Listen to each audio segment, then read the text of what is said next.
Okay, so today I got more of a tutorial. I suppose it's something that I had a little bit of trouble with. And I'm just, putting that work out there, making sure that maybe some people it might help. So what I'm doing is I'm retargeting animations. So the first thing you want to do is actually make sure that you have both of your skeletons. The one that you want to put the animations on, I'm using the N-Hance Studios female character, and I'm gonna pull them from the animations from the dynamic combat system. So here I have both. So make sure you want to click on the retarget manager and make sure that you select humanoid rig. Make sure it's selected to humanoid rig if you're using humanoid rigs. Obviously, it's gonna work best with these humanoid rigs. Um, and this is mostly for the Unreal Engine skeleton as well. And you want to go to the character that you want to put the animations on as well. Uh, Change that to humanoid. Um, so this is something I did have trouble with in the past. I didn't know exactly what to do. It's a bit tedious if your animations do get messed up. And I'll show you how to fix that in a minute. So now what I'm gonna do is I'm going to go and take. So you could do it with animations, individual animations, but what I'm gonna do is take the animation blueprint from Dynamic Combat System and apply that entire blueprint to the model that I want to put new animations on or retarget the animations to. So you right click it as you saw, and then you go to retarget animation. You select your skeleton that you want to use. Once they're both humanoid, it should pop up, but you could also go to show only compatible skeletons and uncheck that box. And then go ahead and change your folder to where you want your animations to be. I don't mess with any of those retargeting properties. You don't really need. I don't need to anyways. If you guys know what to do with them, then go right ahead. So go ahead and change your folder here. I'm gonna go ahead and change it. Put it into my my stylized human. That's what I did. I put it into my stylized human. I put the animations there. I made a new folder. About to make a folder up. Huh. This is a pre-done video that tutorial animations, blah blah blah. Name it whatever you want. And then I go ahead and change the folder and then hit retarget. Doesn't take very long depending on the number of animations you have. Hit retarget. So yeah, I just wanted to show people this because it was, something that I wanted to learn. It took me a while to learn. Once you learn the process, it's not very difficult. Uh, Here I gotta kind of go through some of the animations that you see where they're messed up a little bit. Some of the running isn't that bad, uh, as I noticed, because I was looking for an animation that might really benefit this sort of tutorial since I'm doing character implementation right now. I'm actually trying my best to, or I'm going to implement a character to as the game character, the player characters.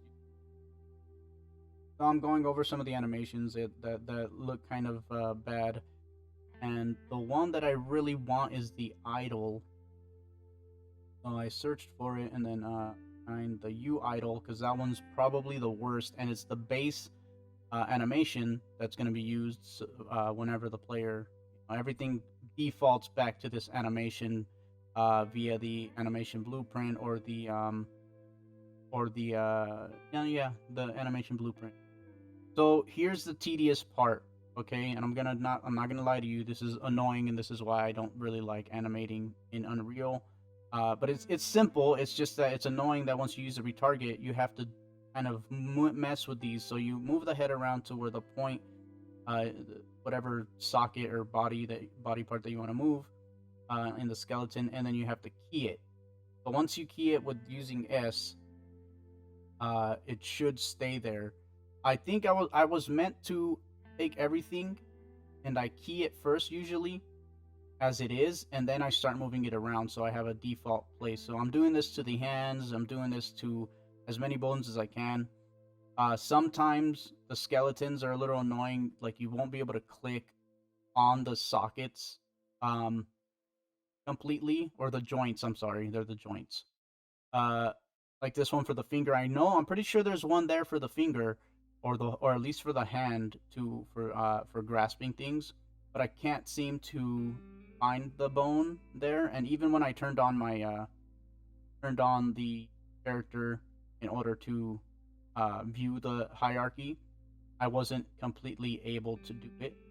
But I've done it before, and I know it's possible. I just have to remember how to do it, which is also why I'm doing this little tutorial. I'm doing it for myself, so in case I ever forget, I'll be able to remember how to do it on my own without having to search for anything. I just go to my channel and I got it. So you got to do this to every bone that looks a little weird, and it's annoying and tedious work doing this, but in the end, if you can get your animations to look cleaner, it's gonna benefit the entirety of the game. So I'm doing this to all these bones. I'm shifting them, clicking S to key it, and then I continue to do that for some of the bones. I think I even dropped down the spine a little bit because it just looks a little weird. And then even you'll see at the end of the video that even though I set this, you still have to go into other animations, and fix it and continue to fix each animation so that they kind of so everything's cohesive. So all the animations are moving together properly as they're going from one blend space into another. So here I am. I'm trying to find the sockets, and that still didn't work. It still got me at the clavicle once I clicked on the shoulder. I was trying to get the shoulders here, and then I went to the all hierarchy, and then I was able to sort of click on it. That's for the back, and I thought that was a shoulder, but I think that's for a cloak or a cape. There it is. See, so I'm able to click on it a little better. Being able to see all the sockets, still a little annoying to move around, but the retargeting the animations is actually really good if you don't want to make your own animations, which is something I'm trying to avoid because I don't like animating. Whether you want to say that it's me not doing the hard work or me not doing whatever, I'm trying my best to build a game and save time. That's why I'm using all of these Unity or the Unreal Engine assets. That's what they're there for. People sell them in order for you to use them, So that's what I'm doing. There would be, if they weren't there for you to use, then they wouldn't be sold. So that's what they're there for. It saves you time. It saves you money. It saves you stress of trying to work on all these other things. Especially if you're by yourself, working on a game like this by myself, it's almost like having your own team. You're going by the assets and you're utilizing those people's assets, and not only that, but if the game gets hype and it gains momentum, you're gonna be able to give them credit for it, and that's what I like about this whole cohesion going on with Unreal Engine.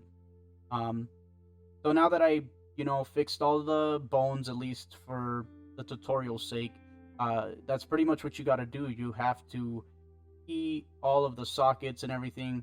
So as you can see, this is before I changed the skeleton, so it looks really bad up in the shoulders. And then once I add in the blueprint, add in the new animation blueprint into my character blueprint, it starts to work better. So I went ahead and I renamed this so that I could go ahead and find exactly what I need. Sorry, I got a text message on my phone. So the blueprint character, so this is the character that I'm using. I go ahead and click on the mesh, and I change my animation class to the animation combat blueprint T. I save, I compile, and then I go ahead and hit play. And as you can see, she's standing better in her idle, but the run is still bad, so you still have to edit those. So for those of you who watch this video, thank you very much. Thanks N-Hance Studios for your character. I appreciate all you Have a wonderful day.